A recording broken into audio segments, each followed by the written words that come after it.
Hi, everyone. This is Jacqui Cooper with JCooperTravels, and I want to welcome everyone back to this episode and definitely ask that you like and subscribe so that way you can stay tuned with all the episodes that are coming up. And also, I would like to suggest and recommend that you go back into the feed of the episodes that I've done in the past, because I've spoken with Deborah before on a variety of topics and books and her life experiences. And you're going to want to go back to those episodes so that way you can enjoy everything that we chatted about before. Today is a continuing part of our series of episodes because she is involved with so many wonderful things helping people all around the world. And I'm going to give her a chance to introduce herself. So I want to welcome Deborah. How are you doing today? Oh, wonderful. Thank you, Jacqui, for having me again. It's always a pleasure. Yeah, I'm really excited to have you, both because of the fact that you're an author, but also your life experiences are really relevant both in today's climate as well as in historic times. So why don't you go ahead and share with everyone who's listening or watching. And I do recommend that everyone come onto the YouTube side as well so you can see some of the visuals we might be showing. But why don't you share with everyone a little bit about your background, because there's a lot of diversity. And for another thing I want to mention to everyone, if when we mention different websites or links, if you don't have paper and pen, don't worry. I'm going to be embedding them in the blog below. So you can just come back to this episode or some of the past episodes, and you'll be able to reach out to Deborah and connect with her on all the projects she's doing. So now I'll let you share. Yes, my name is Deborah Levine, and I am a Forbes magazine diversity and inclusion trailblazer. I have spent more than 3 decades in the field of diversity, equity, and inclusion. I am an award-winning author of 15 books on that topic, and I am the founder and editor-in-chief of the e-magazine AmericanDiversityReport.com, which has more than 1,000 articles from experts around the world and is a resource for so many and an honor to do. So you've written, sorry to interrupt, you've written a number of books. Why don't you highlight some of the books that we have already talked about? All right. So the 15 books that I've written, right, it came about years and years ago when I was first asked to contribute a chapter to a book on about religious diversity. And I said, well, I have not written a book yet. I'm not sure you have the right person. And they said, yes, we are sure, and we'll pay you. And I said, okay, it's a deal. And off we went. And I was soon writing my own book that had the honor of a National Press Association award. And there's nothing like that to keep you going. So some of the books that I've talked about on your show include my memoirs of what I did, how I did it, and why I did it. So I'm going to show you the first one that we talked about, which is The Liberator's Daughter. Yeah. There, is it there? It is here. It is here. And I see the title, The Liberator's Daughter. And why don't you go ahead and just give us a quick summary of what it's about? Yeah. Okay, so the liberator in the title happens to be my father. Mm-hmm. During World War II, he was a U.S. military intelligence officer assigned to interrogate Nazi prisoners of war and did liberate a death camp. He didn't tell me about this until I was in my 40s and had taken a job with the Jewish Federation in Tulsa shortly after the Oklahoma City bombing, and was trained in security and how to deal with neo-Nazi people. What I found out is he kept all his letters, and it was life-changing. Yeah, I'm sure. To write this book, and document what he had seen and what I had seen, so that people could have it as a firsthand reference. And then the second book you wrote was about your mom, right? Yes, it was dedicated to my mom, and I'm trying to see if I can get that shared too. Okay, if you'd like, I can unshare. So, or if you, right. Yeah, All right, I'm going to unshare so you can reshare. and here we go. This one Mhm. is called The Magic Marble Tree, Yep. and it is much more personal and emotional, and it begins in my childhood in Bermuda, where both my mother and I grew up, and what it was like to come to America, to document what it was, because that's who we all were. I have letters going back generations, and I have a picture of me almost in diapers with a number 2 pencil and a pad of paper. So that's why the subtitle is called A Writer's Journey. Yeah. My mom, she was the kindest, sweetest woman on the earth. My Aunt Polly, her sister, called her a saint. And fortunately, she gave me some wonderful people skills, which a true introvert like me really needed. And we talked about the fact that I'm in the special ed teaching area, and she also, her career path also touched on that. And so there was a lot of similarities. Yes, indeed. Yeah. And so today, what are we going to be speaking about? And so today I want to talk about one of the books that I created shortly after 9/11, Mhm. when I created something called the Women's Council on Diversity here in Chattanooga, Tennessee, where I'm still headquartered, to try and pull together the community, which was under great duress, as we all were at that time. So the question was going to be, how do we come together as a community and as teams to deal with the chaos around us and make sense of it and plan to move forward. Despite Chattanooga being a relatively small southern city, there were many people in it who had never met each other, especially over racial divisions. And we come together, and a lot of folks just kind of stare at each other. What do we do now? And that's where I started to create worksheets of how to tell your story. So because storytelling is a science, and it is something that has been embedded in humanity since almost day one. And the reason why it is so important to me was because when I was a freshman at Harvard, okay, I actually wanted to major in religion, world religions. That major back in the day did not exist. And while I offered the dean my help in creating said major, that was not appreciated particularly. And I was told that while I had been accepted to add interest to the freshman class, once I was there, I would major in English or economics like everyone else, which, yeah, I did not do. As fate would have it, and I do believe in divine intervention, it was the first year they offered something called folklore and mythology. Mhm. And so I signed up for that.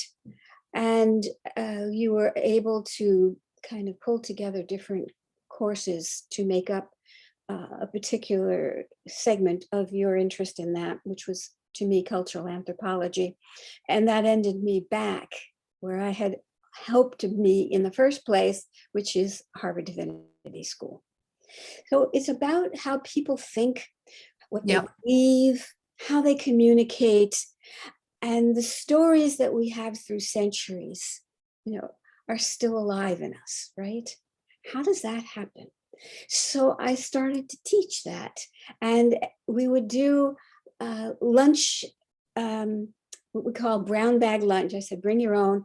And people would take turns doing a panel, telling their stories so that we could get to know each other and not have these tremendous divides, because we were all frightened and we needed each other and we needed the community to come together. So that was the beginning of it. But that was not enough to create an entire system. The next step in my mind was that we had to be able to also increase our emotional intelligence. Now, many people talk about emotional intelligence these days, and they sound very, very professional. And most of us have no idea what they're talking about. But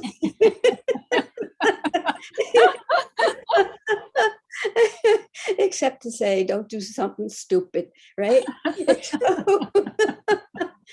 But the reality is I had looked at this issue for a very long time. And so what I did was I created something called emotion metrics, right? So that you could measure the emotions instead of just going off on a tangent and explaining how you feel, getting all hot and bothered and getting everybody mad at you.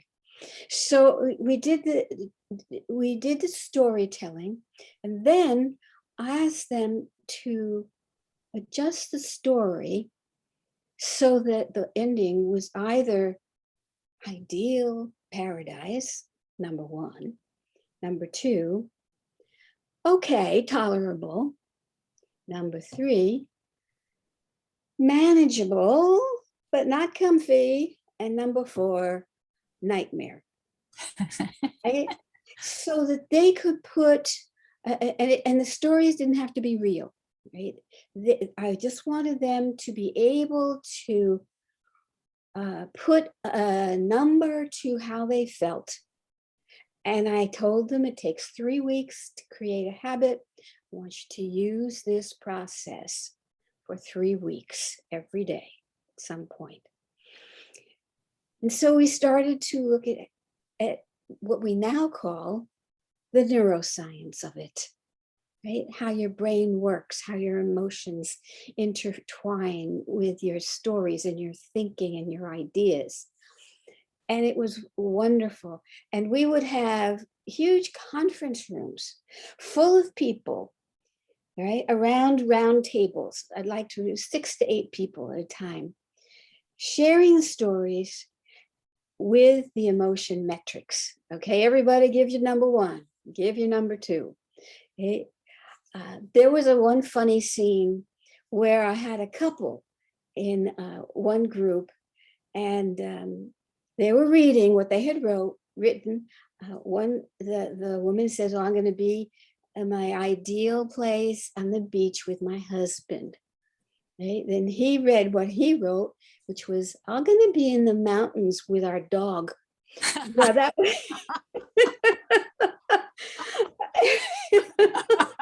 so everybody laughed. We had a little bit of fun. We realized, you think you're on the same page. Check it out. And we're laughing, and I want people to laugh too. Yeah, when we do the training, because that makes it easier for people to absorb. Yeah. Okay. So then once you have the all of the stories set out from 1 to 4, I would ask people, okay, take your number 1 story, change one thing so it becomes a number 4, and do the opposite. Take your number 4 nightmare, change something so it becomes a number 1. Okay? I wanted people to exercise their mind as well as their emotions in this, and it broadened their ability to see the emotional impact and consequences of actions, theirs and others. Not only that, but in a team where we did these exercises, without even realizing it, they were developing a common language. Yes. Right? So that they could really communicate very quickly and easily. And they, so at the end, I said, okay, with the results you have in your team, are you, because I asked them to do a team story, a set of 1 to 4. Okay? I asked them, okay, go around the table and report how you feel with the product. Are you with it? Not? Hate it? Okay with it? 1 to 4. And so they did. And some people, it was eye-opening to see. Some people said 1 and 2. A couple people said 4. Right? And I said, okay, what you're going to do now that you have somebody that you now know is a number 4 on your team with your product. And it really varied what the response was going to be. In one case, it was a group of teachers, and the teachers said, well, we're going to invite this person to leave our group and find another one that is going to be nice to them because we really don't want to deal with it. I said, oh, so you're kicking them out, huh? Yeah. I said, well, okay, now's the time to go to the next stage in the matrix model management. And that is the decision making. And I said, the reason why you have to do the storytelling communication matrix and then the emotional intelligence matrix before you get to the decision making, right? Instead of, oh, we're going to fix this, do this, that, and the other, is so that you know what you need to do to make this successful. Right? Where the problem is, who the problem is, what they're telling you. Right? How are you going to do this? Now, you may decide still to kick them out, right? But understand, right? That's a number 4. And it's not going to do your reputation a whole lot of good. So we go through this process in this matrix model management system back in 2001, 9/11, right? Creating this council of women who had become so savvy in people skills and then in decision making, right? But then when the world changed and we were starting to look at unconscious bias, right? I could morph the system into dealing with the unconscious bias because ultimately it always had. But we changed the language somewhat so that it signals what you're really trying to do at that time. And so I'd like to share with you the result, which is our unbiased guide for leaders. Now, there are 2 unbiased guides. One is for leaders and one is for educators, right? Because we had quite a number of individuals who needed it in both arenas. But very similar though, taking you through the process of the matrix model management system, but also giving you a guide to what other people had answered and what that looked like. It's something you can actually write on and keep for future reference. And it has a 4th stage beyond the matrix model management itself. And that stage is planning. So I like to make sure people understand the difference between decision making and planning. Decision making is pretty much on the spot or close to it. Planning can be years out. You make the decisions, but then you look at how you're going to lay out your mission, your goals, your objectives, who you're going to delegate the tasks to, the benchmarks where you're going to see whether you're on course or not, what you need to tweak, and you keep on going over years. And so putting it all together in the unbiased guide was something that really meant a lot to me. As I may have mentioned before, I have a master's degree in urban planning, and you cannot make the difference you want to see without having both the short and long-term plan to make that difference.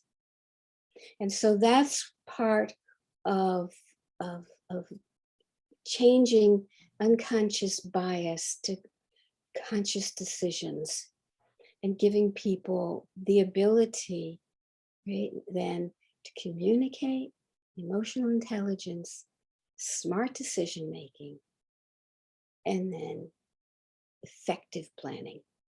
Would you like to show the book, the Matrix model book as well? Again, okay, sure.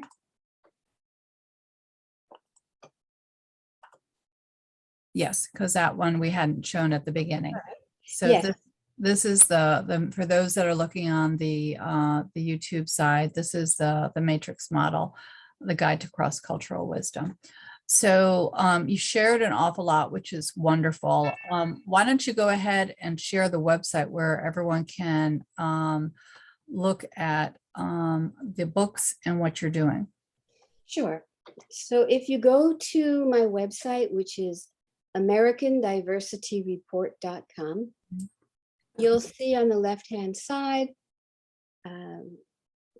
about me. It's a drop-down menu. You'll see books by Deborah Levine, and you'll see all of the books we've talked about, plus a few in addition. Yeah. You can click on them and get the details. You can order them. You can also order them on Amazon, but these come with my a personal signature if you want, or in bulk, which we've done quite a bit. Teams who want to do this even online, I recommend that they get the workbook in the paperback edition so that each one of them can write down what they're thinking and keep it as a guide going forward. I didn't write 15 books just by chance, right? I'm a big believer in if you don't write it down, it never happened. Yeah, no, it's very true. It's very true. And for everyone who, again, if you don't have paper and pen, the website and everything will be embedded in the blog below. So you can definitely go back and, it's very important that we're always reflecting and thinking about how can we improve our communications between people within the workspace as well as people within the community. So what you've created is a wonderful tool to start the conversation, because sometimes that first step is really difficult. And at least having it in book form, it doesn't feel as threatening because you're just following the rules of the book. Yes, turn the page. There you go. Exactly. Yeah, exactly right. Exactly right. So we've covered a lot. I know that we're going to be having other episodes soon. Is there any last minute thought that you would like to share with those that are listening? Well, the Matrix Model Management System, just on a personal note, is named for matrix algebra. And back in the 1960s, matrix algebra was the beginnings of studying computer programming, right? And my mother wanted me to study it in high school. I objected because I was going to be a poet. She said, "This is not a suggestion, dear. You will. This is the future." Right? So whenever I look at the book and think of the title, Matrix Model Management System, I think of this woman who grew up in 24 square miles of Bermuda, right? Who understood what the future was going to look like and insisted that her daughter be aware and be able to use it to help change the world. So when you guys look at these books, right, that's what I want you to be thinking about. You are now changing the world. Yes. And, I always smile when you share that story with me, both offline as well as now, because, I remember when I was in college and the computers at that point were huge. And I remember my college professor, Winfred Asprey, and, she was remarkable from the perspective that at that point, I was, a youngster in comparison to her. And, she had been in the computing world for many years, and women at that point, really, she was one of the thought leaders in that area. And, thinking about how computers have changed, and they've reduced in terms of size and speed and everything else like that. So I definitely, can appreciate your mother's wisdom when she was saying to you, you have to think about that. In the same way, I sort of, again, I'm not similar to your mom, but I'm thinking about how I share with my daughter, that you need to be looking at what's going on with Web3 and the blockchain, because just like what happened with the internet and computer coding, there's a lot of different technology which is being developed, that in the next 15, 20 years, we don't know the remarkable things that will be shared with those who are the younger generation now, and it will be, in a whole different format. So again, I definitely appreciate what you've created, because you've taken that knowledge and you've applied it in the real world, emotional, physical application of people. And sometimes when we're looking at the computing side, we disengage from the person. And so again, a lot of times technology, is great, but we always need to integrate it with the reason why we're doing this. So your book is great. Thank you. And if I might add this, the technology changes so quickly. Yes, it does. Humans, not so much. So there are certain universal things about humanity that have lasted for thousands of years. And one of the reasons I bring this up is because as a cultural anthropologist, yes, I embedded that into the matrix model management system, so that when you start out, you may not realize it, but you are getting a sort of populist version of an extremely esoteric anthropologist called Claude Lévi-Strauss. As I map out what diversity actually is in multiple ways and its intersectionality, so in a way that our brains can actually engage with the big data that diversity is. And that's the basis for all of this. You've got to be able to think much bigger. Yes, I agree totally. And I appreciate what you're doing. I cannot wait for our next episode and the conversations that will follow. So for everyone that's listening, definitely like and subscribe to JCooperTravels, and definitely, come back and go to the links so you can check out the books. And remember, be kind to yourself, be kind to others. We're all connected. We're all one world. And thank you so much for being on. And I look forward to speaking with you again, Deborah. Thank you so much. Talk to you soon.